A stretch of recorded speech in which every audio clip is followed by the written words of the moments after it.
I like the quick in and out, chaotic energy that A&E brought. I'm here for it.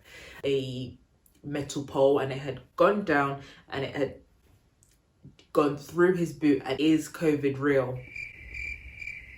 Hello and welcome back to my channel. My name is Jessica Katanga, and in today's video I'm going to be doing a review of my A&E placement. Now, you'd think during a lockdown that A&E would be pretty quiet, you know, nothing much going on, but no, I still saw some very crazy injuries. I say that with a massive smile on my face. I'm not a masochist, but it was very interesting. I'm going to be telling you all about that. I saw COVID.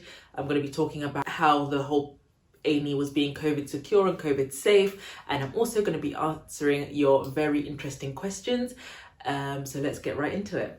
So I was an A&E placement for 4 weeks. 2 weeks were done in a district general hospital and 2 weeks in a tertiary hospital. So a tertiary hospital is one where there was like a helipad and just sees like the worst injuries, has like the best facilities for every type of injury and disease and illness. And then a DGH is supposed to be kind of a bit quieter or a bit more into the I don't know how to describe it. It's just a district general hospital. It sees more general things. And that was so that we could see a range of things, a range of presentations. So we were encouraged to rotate around the different A&E parts. So like pediatrics, which is children, minor injuries, which is where I got to like suture and inject local anesthetic and things, x-ray, majors, which is where the major stuff happens, and resus, which is where the like life-threatening illnesses come through, so car accidents and asthma attacks and diabetic ketoacidosis and things like this. So it was really interesting, and I enjoyed this placement much more than I thought that I would.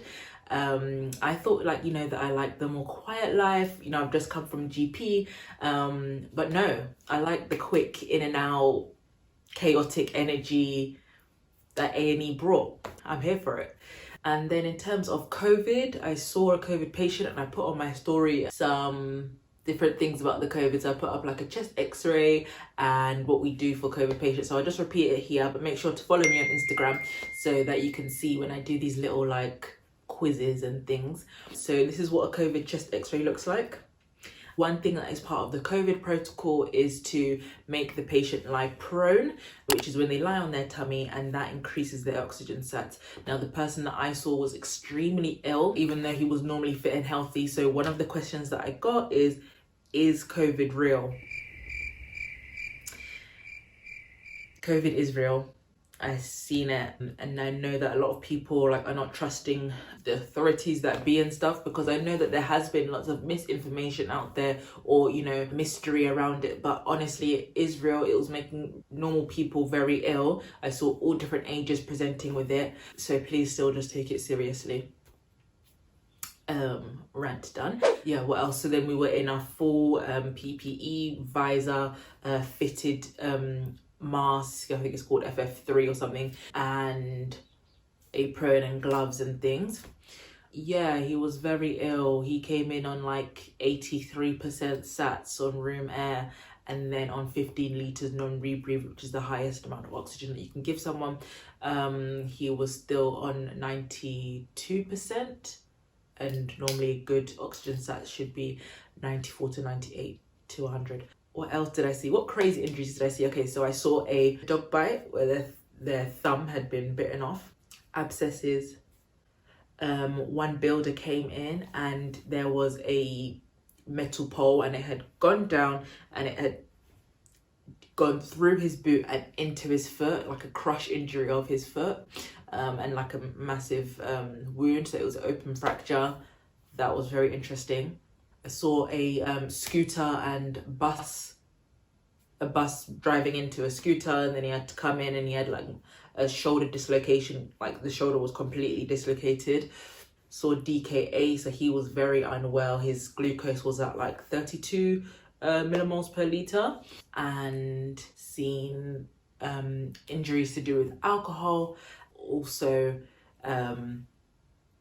one of the questions was, did you see much mental health presentations? So unfortunately, yes, I did, and I feel like it was directly correlating to when lockdown started.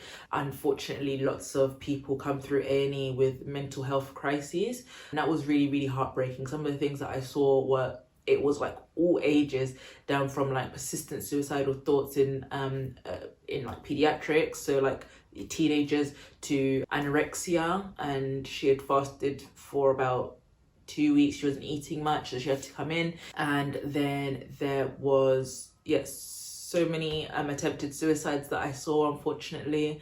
Anxiety got to the point where he hadn't slept for days, and so he just came in because he was at his wit's end. Mental health amongst the homeless, so it was like a mix of alcohol dependency, and also he had just got hit by a car, so it's, you know, it was like physical and mental at the same time. Self-harm as well, yeah. And there was one statistic in my A&E about men's mental health. 86 men in the UK commit suicide a week, so that's like 1 every 4 hours or something. So that was really, really not fun to see, obviously. And it's just a shame, because if people with mental health issues are coming in at the crisis point, that's basically the worst place to present, you know. And it just shows that there's just not enough mental health providers in the community, and hence why there's so many people at that crisis point. All of the team were so friendly. You got to like mix in with the different people in the different departments and stuff, and it takes like a lot of communication with the people in the hospital, like the different wards, because you have to get them to like review people. So if like a wound has come in, so yesterday I saw a wound, sepsis, we had to get the vascular team to come in because he had diabetic neuropathy, and then we also had to get the medics to come in because he had diabetes. So it was like a lot of like MDT types of stuff going on. The nurses were really knowledgeable, physios were so knowledgeable as well, and taught me everything about like limbs. I feel like I know the anatomy and everything really well now. So it was really good. Somebody asked me like, do you have any tips? Because she's about to go into A&E next. And what I said to her was just make sure that you get stuck in, and just be like really hands-on, because there's honestly, every branch of medicine and surgery comes in through A&E. So it's like GP where you're general, but then you have that higher like autonomy over the patient, like the immediate autonomy, because you have much more things at your disposal, so scans, medicines, IV investigations, etc. So that's quite good. So I'll just go into the other questions that I got and answer them for you now. So proud of you. Have you had many mental health related patients come through A&E? So as I said, yes, I definitely did. We definitely did. Anxiety, self-harm, multiple suicide attempts, overdoses, yeah, anorexia nervosa. Yeah, it was extremely upsetting. Is COVID real? What are your thoughts on this being so frontline at the moment? So again, as I said, there's lots of conspiracies, but it is real. Just think of if it was like a fake thing or conspiracy thing that they were making up, then we're doing certain investigations and like chest x-rays, and chest x-rays can't really lie because we're seeing what is in their lungs and we're testing it. So just think about how strategically could lots of people be in on the same lie, because that would involve government officials lying, doctors lying, patients lying about their symptoms as well, investigations like imaging and stuff lying as well, microbiologists lying. It just wouldn't exactly make sense. Were there as much opportunities for you to get involved and do stuff alone? Most definitely, like injecting local anesthetic, suturing. You just let you do it because you're in final year and you're going to be doing it next year anyways. So that was really good. You can get proper hands-on in A&E, so make sure that you do just get stuck in. If you had to rank your placement so far, where would A&E rank? So I've had medicine, GP and A&E so far. I feel like A&E is up there, you know. I think A&E is my... A&E or GP? I think A&E is my best placement so far, because again, how hands-on it is, how like quickly you just see patients in and out. You could just fix them or just tell them like you don't need to be in A&E, you're fine, and then you can alleviate their worries and stuff. I like A&E, and I hope that I get an A&E job for my like in my foundation rotation. So I think it's up there. I think it's the top placement so far, which I was not expecting, so I'm really happy about that. What was your favorite thing about your placement? I think it is the range of diseases that you see and the severity of the diseases that you see. So these are people who are at their worst and who are at their most scared, and you just have to be really efficient, and you have to like rule out worst case scenarios. So you have to have that type of like broad thinking of what's the worst case scenario, what's the best case scenario, and just triage them appropriately and fix them.